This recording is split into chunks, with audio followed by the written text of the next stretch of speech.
എൻ്റെയൊക്കെ ചെറുപ്പത്തിലേ ഈ ഇറച്ചിയൊക്കെ വല്ലപ്പോഴും വീട്ടിൽ വാങ്ങാറുള്ളൂ കേട്ടോ. മീനും അതെ, ഒരുപാട് ഇപ്പോഴത്തെ ഒരു സിറ്റുവേഷൻ വെച്ച് അപേക്ഷിച്ച് നോക്കുമ്പം അന്ന് വാങ്ങുന്നത് വളരെ കുറവായിരുന്നു കേട്ടോ. അപ്പോൾ മീനൊക്കെ വല്ലപ്പോഴും വാങ്ങിയെങ്കിലും ഇറച്ചി വളരെ കുറവാണ്. അപ്പോൾ ഈ ഇറച്ചിയൊക്കെ വാങ്ങുന്ന സമയത്ത് വീട്ടിലിങ്ങനെ മമ്മി അപ്പം ഉണ്ടാക്കുമായിരുന്നു. അപ്പം എന്ന് പറഞ്ഞു കഴിഞ്ഞാൽ എന്നും നമ്മൾ ഈ ഉണ്ടാക്കുന്ന വെള്ളയപ്പം അല്ല, കള്ളപ്പം എന്ന് പറയും. അതായത് കള്ളൊക്കെ ഒഴിച്ച് തേങ്ങയും ചുമന്നുള്ളിയും വെളുത്തുള്ളി ജീരകവും എല്ലാം കൂടെ അരച്ച് ചേർത്തിട്ട് ഉണ്ടാക്കുന്ന അപ്പം. അതായത് ഈ ഒരു അപ്പം ഉണ്ടാക്കുമ്പോൾ എന്താണെന്ന് വെച്ച് കഴിഞ്ഞാൽ, സാധാരണ അപ്പം നമ്മളൊന്ന് കമത്തി ഒഴിച്ചിട്ട് മൂടി വെച്ച് അങ്ങ് തുറന്നെടുക്കുകയാണെങ്കിൽ ഇത് മറിച്ചിട്ടിട്ട് എടുക്കുന്ന അപ്പമാണ് കേട്ടോ.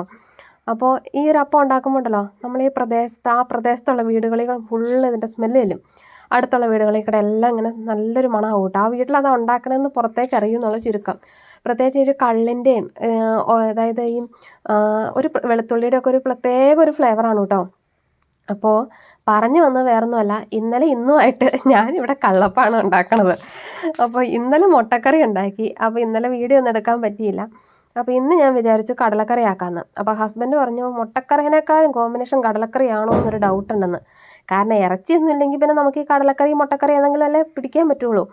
അപ്പോൾ പിന്നെ ഞാനിന്ന് കടലക്കറി ആക്കാമെന്ന് വെച്ചു. അപ്പോൾ ഇന്ന് രാവിലെ കള്ളപ്പവും കടലക്കറിയാണ്. അതാണ് ഇത്രയും കഥ പറഞ്ഞു വന്നതിൻ്റെ ചുരുക്കം.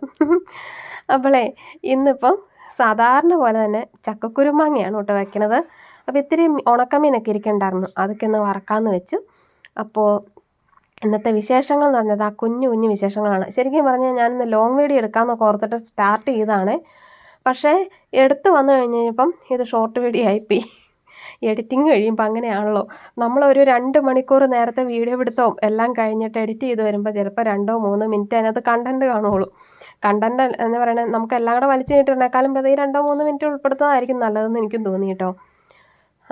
ഇപ്പോൾ ഇഷ്ടംപോലെ മാങ്ങയൊക്കെ ചാടുന്നുണ്ട്. അതുകൊണ്ട് തന്നെ ചക്കക്കുരു മാങ്ങയ്ക്ക് ഒരു ക്ഷാമവും ഇല്ല. മിക്ക ദിവസവും ഇവിടെ മോരേറി അല്ലെങ്കിൽ ചക്കക്കുരു മാങ്ങ തന്നെയാണ്.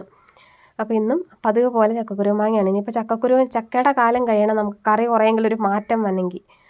അപ്പോൾ അതെ, ഞാൻ പറഞ്ഞ കള്ളയപ്പമാണ്. കള്ളയപ്പം അല്ല കള്ളപ്പം. ഞാൻ പറഞ്ഞപ്പോൾ തെറ്റിപ്പോയതാട്ടോ. അപ്പോൾ അതിങ്ങനെ മറിച്ചിടും, അതാണ് ഇതിൻ്റെ പ്രത്യേകത. പിന്നെ ഇവിടെ എൻ്റെ ഹസ്ബൻഡിൻ്റെ വീട്ടിലെ ഈ സംഭവം മടക്കിയെടുക്കുകയാണ്. മടക്കിയെടുക്കണേക്കാളും എനിക്ക് കണ്ടാക്കണ ഇതാണ് കേട്ടോ എനിക്കിഷ്ടം, ഇങ്ങനെ മറിച്ചിട്ടിട്ട് എടുക്കണേ. അതെന്തായാലും ഓരോരുത്തരുടെ ടേസ്റ്റാണ്. അപ്പോൾ അതെ, അന്നേരത്തേക്ക് മുറ്റത്തേക്ക് നോക്കിയപ്പോഴത്തേക്ക് മുറ്റം നിറയെ മാങ്ങ. 1-2 നല്ല നിറയെ ചാടി കിടക്കണം കണ്ടു കഴിഞ്ഞാൽ നമ്മൾ ഓർക്കും ഇത് മുഴുവൻ നല്ലതായിരിക്കും. ഇതിനകത്ത് തരം തിരിഞ്ഞ് 1-2 കിട്ടിയ ഭാഗ്യം, അത്രേ ഉള്ളൂ. ഇപ്പോഴത്തെ ചൂടിൻ്റെ അവസ്ഥയിൽ ഇതെല്ലാം കിട്ടണമുണ്ടല്ലോ. അതിനിടയ്ക്ക് ഇത് അച്ഛനെ സോപ്പിടുന്നുണ്ട്. അച്ചുക്കുട്ടൻ മടി കയറിയിരുന്ന് അതിന് കഴിഞ്ഞ് സോപ്പിംഗ് ഒന്നും നടന്നില്ല. പിന്നെ കുളിച്ച് റെഡിയായി അവർ സ്കൂളിൽ പോകാൻ റെഡിയായതാണ് കേട്ടോ. അപ്പോൾ ഇന്നത്തെ വിശേഷങ്ങൾ ഇത്രയേ ഉള്ളൂ. ഇഷ്ടമായ ലൈക്ക് ചെയ്യാനും ഫോളോ ചെയ്യാനും മറക്കല്ല.